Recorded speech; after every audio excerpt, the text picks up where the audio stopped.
स्वागत है आपका हमारे खास प्रोग्राम में और मैं हूं पूनम शर्मा।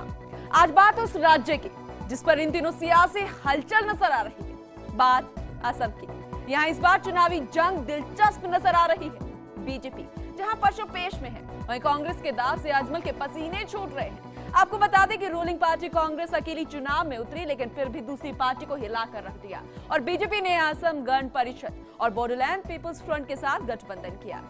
बदरुद्दीन की पार्टी AIUDF की बात करें तो उसने आरजेडी और जेडीयू के साथ थर्ड फ्रंट बनाया और सीएम कैंडिडेट की बात करें तो कांग्रेस से तरुण गोगोई और बीजेपी से सर्बानंद सोनोवाल दावेदार हैं। लेकिन असम में क्या कमल खिलेगा या फिर मजबूत होगा कांग्रेस का हाथ, और क्या है असम की जनता के जहन में, इसे जानने के लिए दिखाते हैं ग्राउंड जीरो से असम का एग्जिट पोल।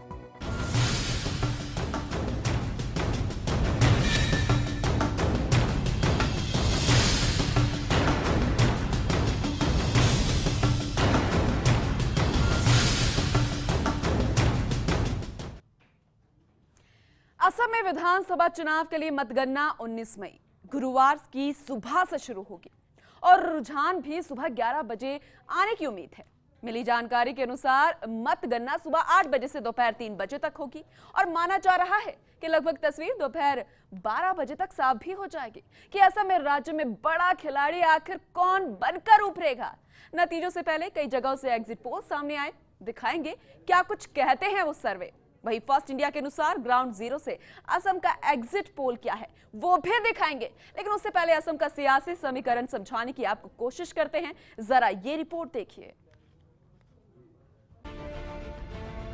असम विधानसभा की 126 सीटों के लिए मतदान हो चुका है। जनता ने उम्मीदवारों के भाग्य का फैसला कर दिया है और अब नतीजे 19 मई गुरुवार को सबके सामने भी आ जाएंगे। लेकिन राज्य में चुनावी तस्वीर अभी तक साफ नहीं है।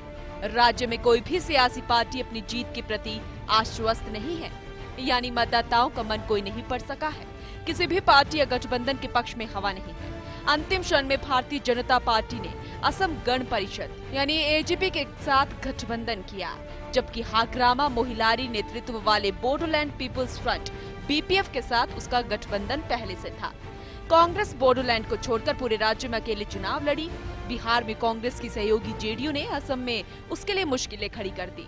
जेडीयू और आरजेडी ने विधानसभा में दूसरी सबसे बड़ी पार्टी AIUDF के साथ तालमेल करके बीजेपी को रोकने के लिए लोकतांत्रिक मोर्चा बनाया और बदरुद्दीन अजमल इस मोर्चे के नेता हैं। कुछ राजनीतिक विशेषज्ञों का मानना है कि बदरुद्दीन अजमल की पार्टी की हालत खराब है। उनके 2 विधायक कांग्रेस में शामिल हो गए हैं और बीजेपी के बढ़ते प्रभाव की वजह से अल्पसंख्यकों का रुझान कांग्रेस की तरफ जा रहा है। कांग्रेस से 9 विधायकों के साथ बीजेपी में शामिल हुए हेमंत विश्व शर्मा भी कांग्रेस को ज्यादा नुकसान पहुंचाते नहीं देख रहे। तो वहीं नतीजों के बाद अगर कोई महागठबंधन बनाता है या इन 3 दलों के साथ कांग्रेस किसी तरह का तालमेल कर लेती है तो बीजेपी की उम्मीदों पर पानी फिरना तय है। वहीं इस चुनाव में सीएम तरुण गोगोई ने बीजेपी पर बाहरी का ठप्पा लगाकर मतदाताओं को लुभाने की कोशिश की। असम में कांग्रेस ने कन्हैया और रोहित वेमुला के पोस्टर लगाए थे। जाहिर है पार्टी इन्हीं चेहरों के भरोसे मतदाताओं को लुभाने की कोशिश करती रही। पोस्टर में मोदी के अच्छे दिनों के वादे पर भी प्रहार किया गया। यही नहीं, 59 सीटों पर चुनाव लड़ने वाली वाम दल भी कन्हैया का समर्थन करती दिखी। असम के इस चुनाव में जहां तक जातिगत समीकरण का सवाल है तो कांग्रेस के लिए सबसे बड़ी ताकत मुस्लिम वोट बैंक है, लेकिन all India United democratic front AIUDF ने उस पर अपना दावा ठोककर कांग्रेस के लिए मुश्किलें बढ़ा दी है। कांग्रेस को उस समय बड़ा झटका लगा जब चौथी बार सरकार बनाने का दावा कर रहे मुख्यमंत्री तरुण गोगोई के कुछ सहयोगियों ने बीजेपी का दामन थाम लिया। लेकिन अब इंतजार कुछ ही समय में खत्म हो रहा है। नतीजों के बाद ही सामने आ पाएगा कि असम में क्या कमल खिल पाएगा या फिर कांग्रेस का हाथ और ज्यादा मजबूत हो जाएगा। आखिर किसे मिलेगी चुनावी मैदान में हार और किसके सिर पर सजेगा जीत का सहरा। Bureau report, first India. तो असम का सियासी समीकरण आपने समझ लिया होगा, लेकिन ये नहीं समझ पाए होंगे कि इस बार किसकी हवा है और जनता के मन में क्या है, क्या नतीजे होंगे। ये सब 19 मई गुरुवार की सुबह सामने आ भी जाएंगे। लेकिन उससे पहले फर्स्ट इंडिया आपको इंडिपेंडेंट पब्लिक सर्वे के जरिए बता रहा है ग्राउंड जीरो से असम का एग्जिट पोल, जो अब तक आए एग्जिट पोल से एकदम विपरीत है। चलिए ग्राफिक्स के जरिए इसे समझाने की कोशिश करते हैं। तो टोटल सीट की बात करें तो 126 सीट्स है। इलेक्शन हेल्ड 126 सीट्स पर हुआ है। और बीजेपी पार्टी की बात करें तो 41 सीट्स आने का अनुमान, और अगर बदलाव की बात करें तो 19-20 हो सकती है। 3 सीटें जो है वो प्लस माइनस यहां पर हो सकती है। आईएनसी कांग्रेस की बात करें तो 47 सीट्स यहां पर उसकी है, और इसमें भी प्लस माइनस 3 सीटों का हो सकता है। एजीपी की अगर हम बात करें तो 11 सीट्स इसके खाते में, और बोडोलैंड की बात करें तो 7 सीटें जो है वो लेती हुई नजर यहां पर आ रही है। एग्जिट पोल हम आपको बता रहे हैं, फर्स्ट इंडिया के द्वारा करवाया गया इंडिपेंडेंट सर्वे है ये। AIDUF की बात करें तो 12 सीट्स हम आपको बता रहे हैं, और इसमें सबसे बड़ा बदलाव 5 यहां पर प्लस माइनस सीट्स हो सकती है। और इसके अलावा इंडिपेंडेंट जो अदर्स है उसमें 3 सीट्स की हम यहां पर आपको दिखा रहे हैं, और ये फर्स्ट इंडिया का इंडिपेंडेंट पब्लिक सर्वे असम फाइनली ओपिनियन पोल हम आपको दिखा रहे हैं। तो सबसे अलग हम आपको ये ग्राफिक्स के जरिए सर्वे दिखा रहे हैं।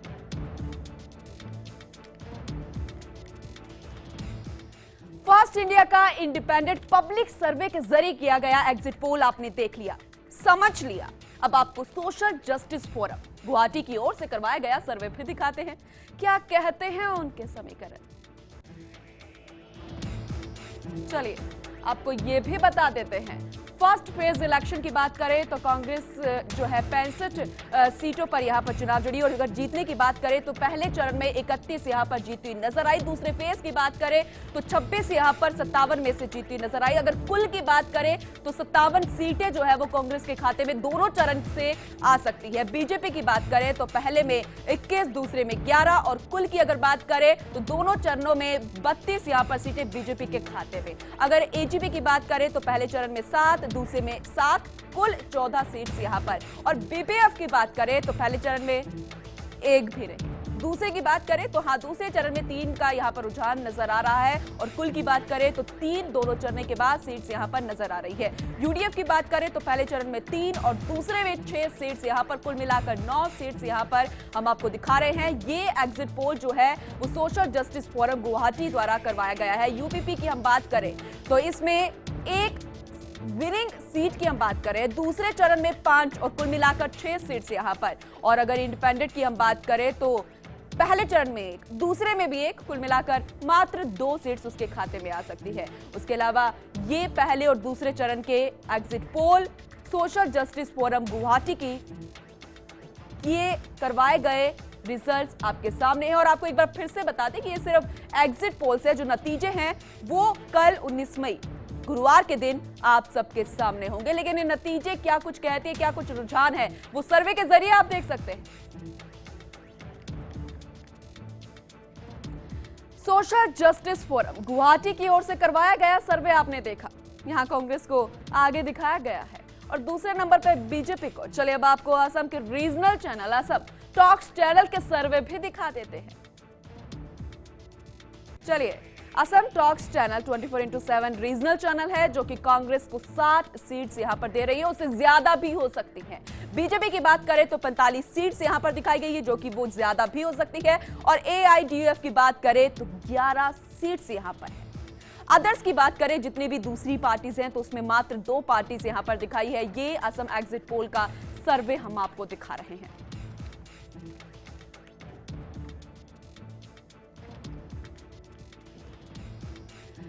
असम टॉक्स चैनल के सर्वे हमने आपको दिखाए, लगभग तस्वीर अब आपको समझ भी आ गई होगी। वहीं बता दें कि सिर्फ सर्वे है, नतीजे 19 मई यानी कल आएंगे। चलिए अब आपको CMRD यानी centre for minority studies research and development Assam के सर्वे भी दिखाते हैं।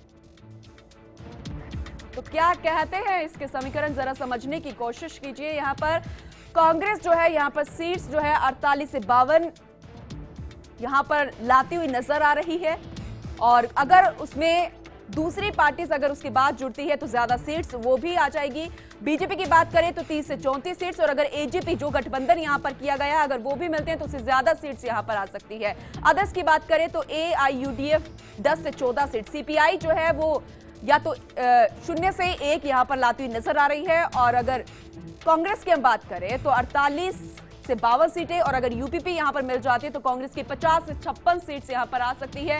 ये यहां के सर्वे सीएमआरडी के एग्जिट पोल्स के अनुसार है। बीजेपी की बात करें, गठबंधन उसने किया हुआ है तो 45 से 55 के लगभग सीट्स उसने यहां पर दिखाई है। आप देख सकते हैं सर्वों में किस तरीके से यहां पर एक समीकरण बताया गया है। एजीपी और बीपीएफ गठबंधन जो यहां पर किया गया है उसके अनुसार 30 से 34 के बाद ये सीटें यहां पर जुड़ सकती हैं। एआईयूडीएफ की बात करें जो कि अदर्स में है, सीपीआई की बात करें तो एआईयूडीएफ में 10 से 14 सीट, सीपीआई में 0 से 1 सीट यहां पर, और नॉन बोडो की हम बात करें बोडोलैंड की तो 1 से 2 सीट्स यहां पर दिखाई गई है। कुल मिला के अगर हम अदर्स की बात करें तो 15 से 23 सीट्स यहां पर उसके खाते में आ सकती है।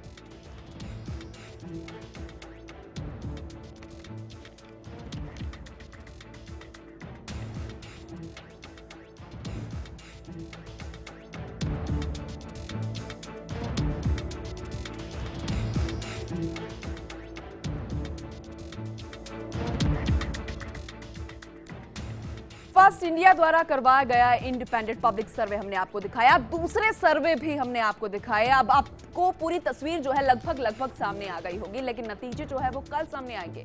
उसके अलावा क्या कुछ कहते हैं वहां के लोग, क्या कहती है वहां की आवाम, उससे ज्यादा जानकारी के लिए, पूरा मामला समझाने के लिए हमारे साथ रघुवीर सिंह जो कि सर्वे करता है इंडिपेंडेंट पब्लिक सर्वे के, वो जुड़ेंगे। लेकिन फिलहाल वक्त एक छोटे से ब्रेक का, जल्द लौटेंगे।